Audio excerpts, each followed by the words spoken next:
Okay, chapter 9 on the goal digger. You guys, I have people in mind that I'm going to reach out to and just say, please, I know you missed the book study. Please just read this book on your own because I just think it's so good. Especially people that have fear. I think this is a great book for, I wouldn't say brand new ambassadors, but maybe, but like kind of within your, once you've gone silver, I think this is a really good book for people to kind of expand on their journey. So instantly, she always jumps into good stuff.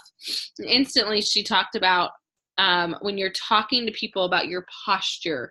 And I have said this, especially when I was a newer ambassador, how important this is. People would say to me, why are so many people joining you? Why do you think people are jumping on your team? And I just said, I'm excited. Number one, I'm excited. I am confident. And so it doesn't matter if you know anything about our products, but if somebody asks you about Plexus and you're like, oh yeah, I take Plexus, there is a difference in that in saying, I started, 3 months ago and it changed my life. I am sleeping better. I am, not craving anymore. If you ever want to know about it, let me know. It is such a difference to people and they want to know, when you're talking about, when they're like, oh, you do network marketing.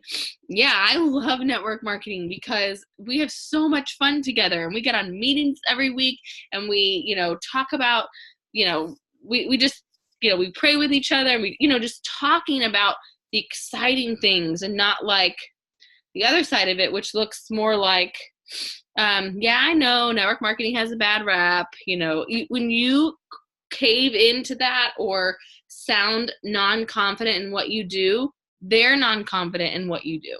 So you have to project this posture of, number one, I know what I'm talking about. Number two, I love what I do. And number three, I'm good at it. Okay. And those three things will turn your business around. I promise you. So you need to be coming from a place of abundance instead of lack. If you're telling people, I'm not doing great in my products, or I haven't been taking my products, or, I'm concerned, or any of those things, they're not going to purchase from you. They're going to go talk to somebody else or some other company. I promise.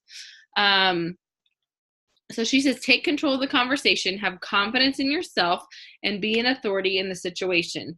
You want to be seen as a leader. Think about your leaders. How do they talk? What do they do? You're not going to be them, but you're going to take pieces of those things and you're going to incorporate that into who you are. Even, Val, if you have to fake it till you make it. That is how you will need to go about it for now. And that is so true. When I first started this company, I did not even know what a probiotic was. Okay. I just knew that whatever I was taking made me feel really good. And so I talked about it to everybody. I also knew that if I did not talk to everybody, I couldn't continue to take my products because we couldn't afford them. And so I talked to people about doing this as a business with me. I talked to people about the fact that I had signed up. I would just say like, oh yeah, I'm signing up people. People are coming out of the woodworks. They want what I have. When you're talking like that, people are like, oh, well, if they're doing it, then I want to do it. And I don't have to give them numbers. I could have signed up 2 people in 3 months, but just because I'm talking about it, people get excited. Think about, I always go back to commercials. Sorry, I am like sniffling today. I always go back to commercials and think about when a commercial crosses your screen. And usually the first time it comes across your screen, you don't go out and go to that restaurant, right? It's usually when somebody else tells you, Val, I went to, Taco Tuesdays today, and it's such a cool little place and they have great customer service, and if you get the number 4, you will love it. It's spicy, it's so good. When people talk like that, you want to go there, right? It's the same concept when you talk about what you have, and whether you're talking about, not everything about the whole company, about all the products is going to be exciting to you. So find what is. You either love the products, you either love how you love your team, or you love the business. There's something about Plexus somewhere that you love, that you can talk with spark and energy, and that is what it is about.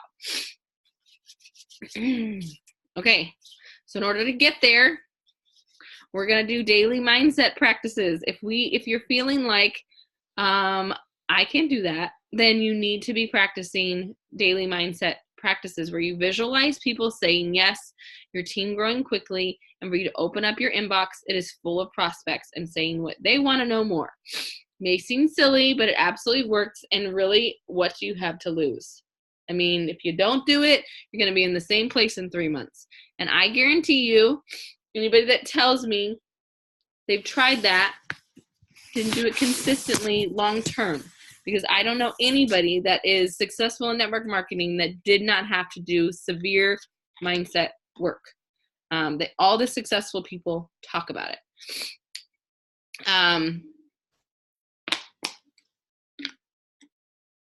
Starting a conversation.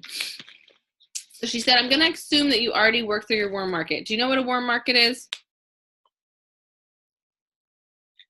You're muted. Isn't that just our regular friends?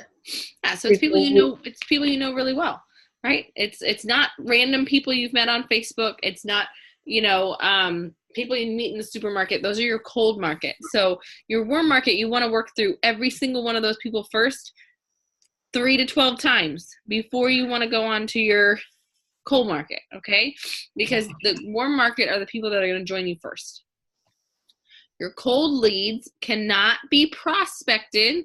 So prospected means don't talk about Plexus until they are warm, okay? And that is very, very true. So while you're talking to your warm market, start warming up some of your cold people, okay?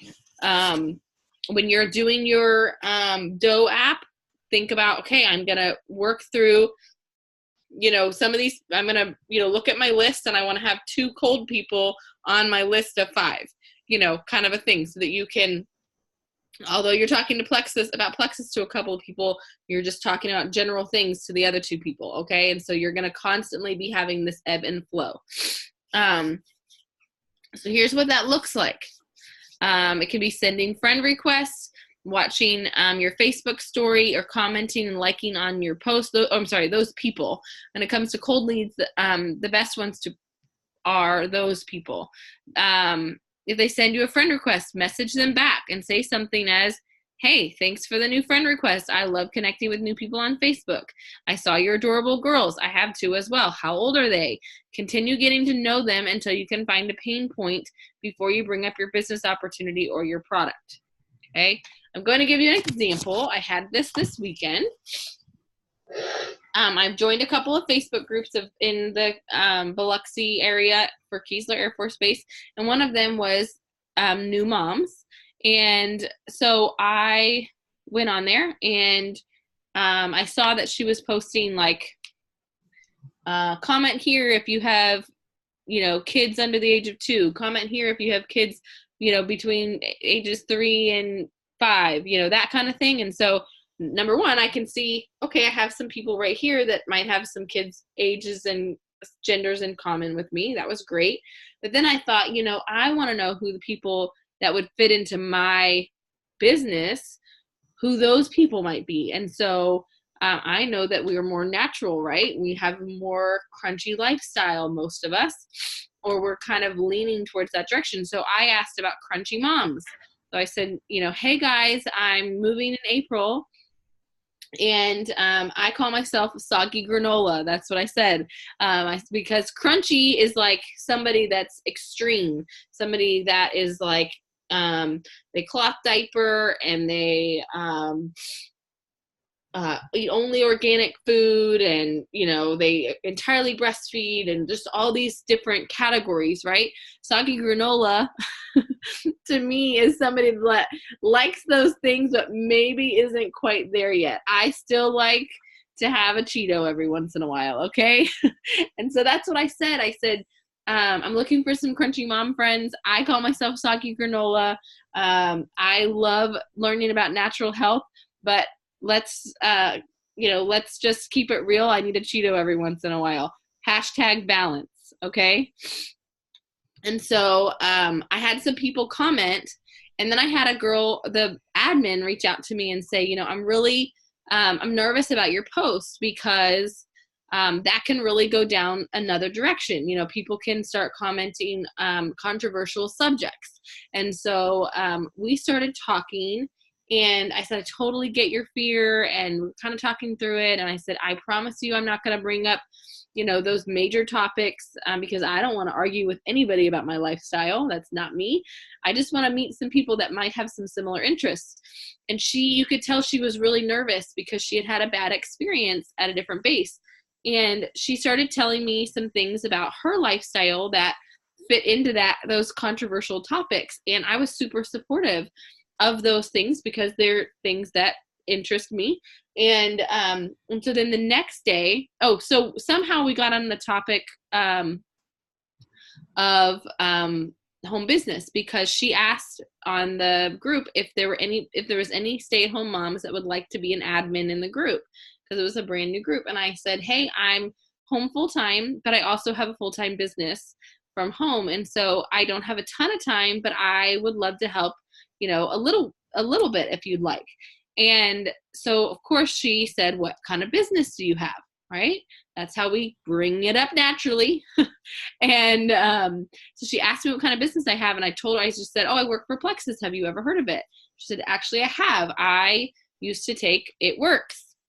And I said, well, we're really different, but I totally understand why people think we're the same. And I said, I didn't know anything about gut health when I started, but I really needed energy. And even though I was at my thinnest and I was exercising, I just didn't feel good. And so then I changed the subject because I didn't want her to think I was selling anything to her. And I went back to talking about something else. And here's what happens.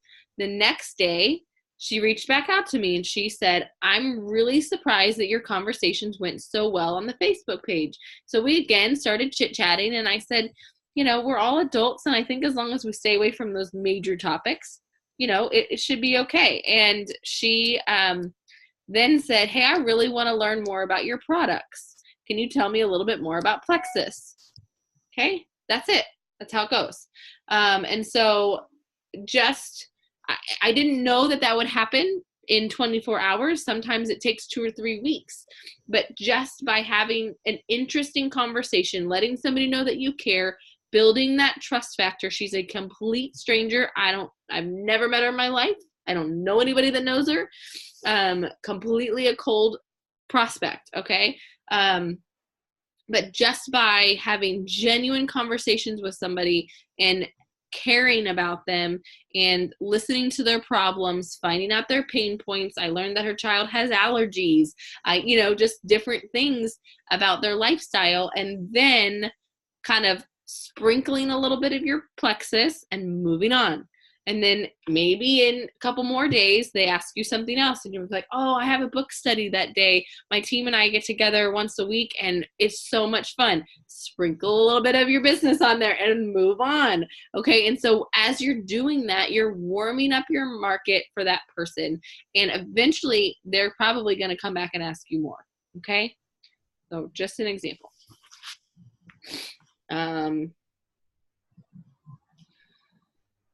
I'm always looking for those opportunities to kind of just sprinkle. Like I said, if we're talking about something natural health, then I might say, oh yeah, I used to have that problem before I took probiotics, or I'm not saying like Plexus, blah, blah, blah, blah, it's just sprinkle a little, oh yeah, really? What kind of, which probiotics do you take? Those kind of things, an opportunity for people to ask me more. I'd love to, but I have a business meeting from this time to this time.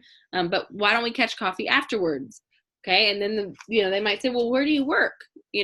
Those kind of things. There's always opportunities for people to ask you more.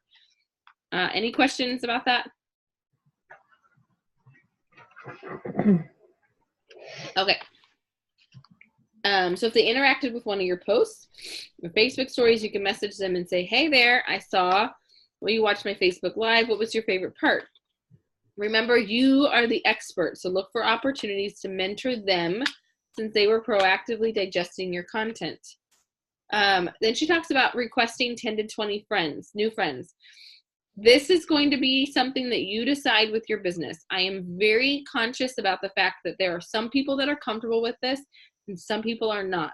I am one of those people that does not go randomly just add strangers, but I do go into Facebook groups like I did and say, hey, who likes these kind of things? I'm looking for new friends. I have a couple of groups of natural mom groups that I'm in that that said, hey, I need some Facebook backup of people that are more natural, because every time I bring up a topic, people, my friends aren't supernatural, and so they say not nice things about it. And so then I didn't say that, but somebody else did, and I was like, oh, this is a great opportunity to make some new friends on Facebook. So I, when they said, add me, I went on, I was able to make 40 or 50 friends in one day because they all wanted like-minded friends on their Facebook. Okay. So look for opportunities that you can ask for new friends or somebody else's that you can jump in on that. Okay. Again, I think about, I don't know why I think about Val, because I think about farming and I think farming is unusual. Okay. At least it is in my neck of the woods. So it's unusual. So go into those groups and say, hey, I love talking about, canning and farming and chickens and raccoons or whatever it is that you like to talk about. And I don't know a lot of people like that. I would love to have some new Facebook friends and people to check out their newsfeed. If you are interested, add me. Don't talk about your business. Just ask for some new friends and then meet some of those people. Reach out when they add you as a friend. Send them a message. Hey, thanks for the friend request. Where do you live? What do you do? And find out, what kind of, what are you interested in, canning or chickens or, whatever, or go look at their Facebook. Oh my gosh, I realized you have a raccoon. So do I. What a cool thing. You're not going to talk about your business, right? You heard me? We're not talking about Plexus. We are warming up our cold market. Eventually those people will trust you. You will have interests in common with them, and you'll have some new friends that you can add to your business. Okay. I have a question. Yeah. I got a friend request. I do not recognize this person. I don't know this person. Do you add everybody that sends you a friend request? No, I usually go and check their Facebook. A lot of times they're in another network marketing company, so they're prospecting you. And so I look and see if it's a similar company, and if it's like It Works or Thrive or something like that, I don't add them. I also go and look and see if we have any mutual friends, because Facebook usually tells you that. And so you're like, okay, well, maybe they are friends with so-and-so, and so that's why they reached out to me. Yeah, we don't have mutual friends. Okay. And I also make sure they're not a creeper. Okay. So I look at their Facebook profile and I can tell, like, a lot of times if they're male, they're a creeper. They might have a really funky name. If they have one profile picture and everything else on their Facebook is private, I don't add them. If I can't find out information about them, and they don't look like somebody that I would want on my team someday, I don't add them. Okay, because we don't even have mutual friends or anything. That's what's it's like, yeah, I don't know. And she only has 35 friends. Okay, well, you can, I always look at their pictures too. Sometimes their pictures might have some clues in it as well. So you just kind of use your gut feeling on that. Okay. You could send her a message and just say, hey, I noticed you requested me on Facebook. I don't know where we have connected from in the past. How do you know me? Or where did you, what made you friend request me? And she might tell you, like, oh, I just saw that we have some, I love your posts about, positive things, or, whatever that is. And so I thought I'd add you. And then you can have a conversation with her before you add her as a friend. Okay. Okay. All right. So you're going to be paying attention to people's pain points. What are they struggling with? Are they tired? Do they have headaches? Do they have kids with allergies? Do they have allergies? You know, what is it that they struggle with? One of her favorite places is to connect on Facebook groups. Like I said, if you're not in Facebook groups right now, go find some. I focus on no more than 3 at a time. Okay, that way you can add value. The whole point is to not just get on a Facebook page and not do anything. It's to, I'm going to interact. When you're new to a Facebook page, introduce yourself. You know, if it's a mommy group, hey, I'm brand new to this page. I don't know anybody yet, but I'm a mom of 2. Sorry, guys, I have to take this. 1 second, my husband. Hello? I'm on a book study. Do you need me? I'm on my book study. Do you need me? Okay. All right. Sounds good. Bye. Doing all this moving stuff. I don't know when it's urgent and when it's not. So, you know, you want to introduce yourself. I'm a mom of 2 kids. You know, I live in, you know, Iowa, and I, you know, like this, and this, you know, that kind of thing. Introduce yourself. And I joined this group because I have PCOS or whatever it is, why you joined that group. And then keep watch of those 3. Those should be on your IPA sheet every day. What can I add value to? Okay. So looking at that and going, all right, so somebody commented about, you know, outdoor activities, and they're curious what they can do with their kids. I've got some ideas in that. I'm going to type them in here.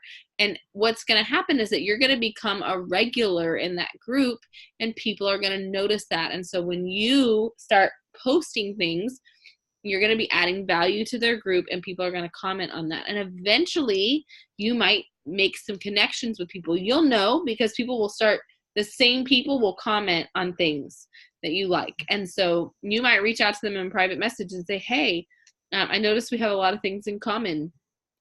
You know, where are you from? And start having a private conversation with them. If you hit it off well, add them as a friend. Be cautious about just adding people as a friend from your groups, because if you start reaching out to them about Plexus, they can turn you in, okay? So build a relationship with them before you just add them as a friend. Okay. Do not spam the group or ever share your company name or product link. Okay. Look for ways to add value. So she gave some examples of that. She always sends birthday voice messages. She said, always be in a hurry. I thought this was such a great thing. So this is what that looks like. You're standing in line at Chick-fil-A, okay? Standing in line at Chick-fil-A, and you're having a conversation with somebody, and or not even that. Let's say you're talking to the Chick-fil-A girl, okay? You're ordering your food. She's friendly and bubbly and, you know, whatever, and you just say, man, I love your joy. Here's my business card. Can you find me on Facebook? I would love to tell you what I do. Bye. Move on, okay? Be in a hurry. You're talking with somebody else, you know, at the play place at Chick-fil-A, and they're friendly and bubbly, and, you know, you think, oh man, they'd make a great asset to my team. You know, hey, I have to run, but, you know, I just love your personality, and I think that you'd be a really great fit at what I do. Add me on Facebook. Here's my business card. Add me on Facebook, and I, you know, would love to chat with you. Or, what's your phone number, or what's, you know, can I add you on Facebook? That's always a great thing. Hand them your phone and add them, because they may not add you from a business card. So just say, hey, what's your name? Can I add you on Facebook? And we can connect later. Most of the time people say yes, because they can delete you. Okay. And so you can add them right then and there. New side tip. Take a screenshot of their profile picture so you remember to go back later and talk to them, okay? Other ways to ask for other ways are to ask for referrals if somebody you approached isn't interested, or host an online party and invite all their friends. I have a question. Yes. Has anybody asked for referrals? Have you guys asked for referrals before? I have. I don't get great response from them. Sometimes I do. I have family members that do send me things. And a lot of times what happens is people watch what I'm doing and then they kind of come back. Or I may have somebody say, hey, so-and-so, said she needs a probiotic. I thought maybe you could reach out to her. So sometimes I do, and sometimes I don't. Because I haven't had any luck asking for referrals. Well, you never know.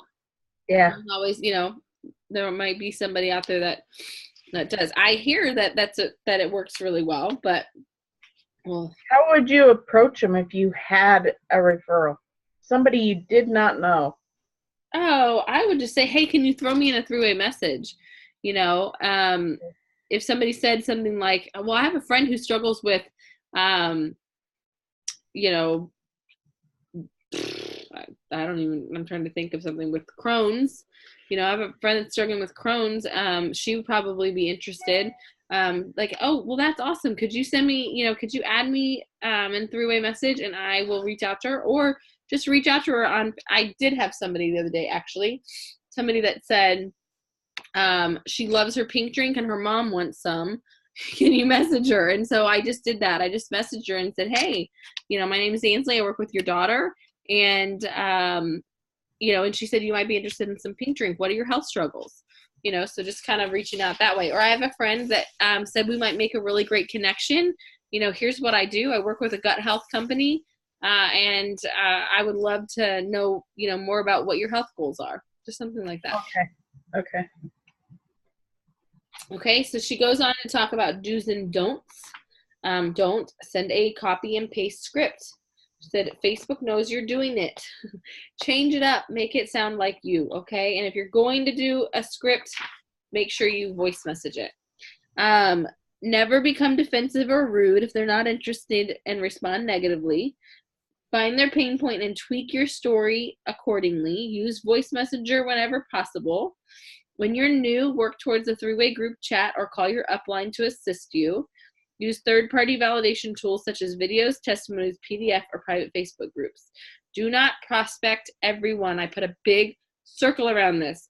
Be selective about who you're recruiting and think long-term. If you have somebody that's super negative in your life, you don't want them on your team, I promise. Now, you might give them their products because it might make them a little happier, okay? But think about who you're looking at. If you have somebody that's super flaky, they're going to be flaky on your team, okay? So spend your hard-earned time and energy on the people that you know would be an amazing asset to you, okay? Then there's some sample scripts on here that I thought were all great, so make sure you go back and read those a couple of times. And then remember that the fortune is in the follow-up. The biggest mistake people make is not following up. I have made this mistake more times than I would like to admit, okay? And I've heard this several times, and I'm going to read it out loud again just so you hear it. Which one do you want to be? 48% of people never follow up with a new prospect. 25% of people make a second contact and stop. 12% of people only make 3 contacts and stop. Only 10% make more than 3 contacts. Okay, 2% of sales are made in the first contacts. 3% of sales are made in the second contact. 5% of sales are made in the third contact. 10% of sales are made on the fourth contact, but 80% of sales are made in the 5th to 12th contact. If you have not reached out to your warm market 5 to 12 times, you haven't done it enough. Okay, and it doesn't have to mean you are just reaching out about Plexus. Make sure you're having those natural, genuine conversations with them so they trust you, okay?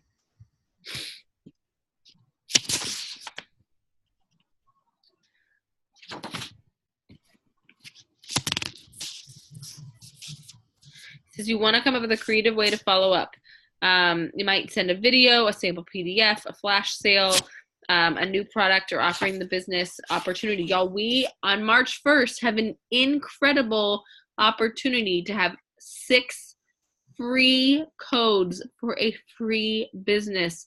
Please, before March 1st, have your list of people ready to go that you are going to reach out to and offer that opportunity to. Let's blow up our business in March. Okay, all you have to do is have your 100 PV in by today and have your subscription on, and you're going to get 6 free codes. Okay? Okay. All right, any questions? Any thoughts? I just really love this chapter because pretty much until I read it, I thought a cold contact was people that we haven't talked to, which is true. But on our IPA sheets, I always thought, because it says share Plexus with a new person, and I looked at it as that was the cold contact. So every time I would try and fit that into my IPA is reaching out to random new people about Plexus, and it really makes a lot of sense to warm up that market. It feels unnatural when you do it that way, right? Mm-hmm. And some companies will tell you to do that, and I'm not saying Plexus is any different, and I did do that in the beginning. I just reached out to random people, even if I knew them, and said, hey, join my team. And it works sometimes. But the more seasoned you get, the more you realize, I don't want people to think that I'm in this for just a business, okay? Because the reality is I am not. I love making friends, and I love, what we do, and I love helping people. And if I think I could either scare somebody away by talking about Plexus the first time, or I could take my time. It might take me a little longer to get that person to join my team, but I could take my time and get to know that person. I'm going to be much more successful in sealing the deal with them. Okay. The last thing I'm going to add, because it's not, the next chapter is on Instagram. I had a story from my pastor this week that I wanted to share with you guys, and I think I might get on live and talk about it on our team page at some point. But he was talking about his testimony, and it related to our business so well. And he was talking about how he's a pastor and how he was afraid for a very long time, because he was an introvert, afraid to share Jesus with people. And he said he had somebody that he knew wasn't a Christian, and they went over, he invited them, to dinner. He went to dinner at their house, and he was telling his testimony. It was basically, which is what we do, right? We tell our story. So he was sitting there telling this story about how he met Jesus, and the guy that wasn't a Christian said, Stan. No, he was sorry, I'm not telling this great. So the guy is a car salesman. Okay. So he was used to being sold to, right? And so he said, Stan, close me. I'm ready to make the decision, but you gotta close me. And it just reminded me so much of the time that sometimes we spend so much time and energy telling people our story and what's great about it. And then we just sit back and hope that they're going to ask us, when the reality is we just have to say, are you ready? Are you interested? Can I give you some samples? Do you think that you might be ready to make a purchase next week? If you do not ask somebody, it could take you so much longer than if you were just ready. My mom had this the other day. She had a friend from the neighborhood come over and get some samples. And my mom told her all these things. She had all these samples. So she gave her all these things, and she's walking out the door, and she turned around and said, well, but what if I'm ready today? And my mom went, oh, why didn't I ask her? All I needed to do is say, well, are you, do you think you're ready to get started today? We have to ask the question, or they can walk right out of your life. Okay, so I just want to leave you with that today as you're prospecting people. When you get into these conversations, remember to look for an opportunity to make the ask. Okay? Okay. Love you guys. Hope you have a great week.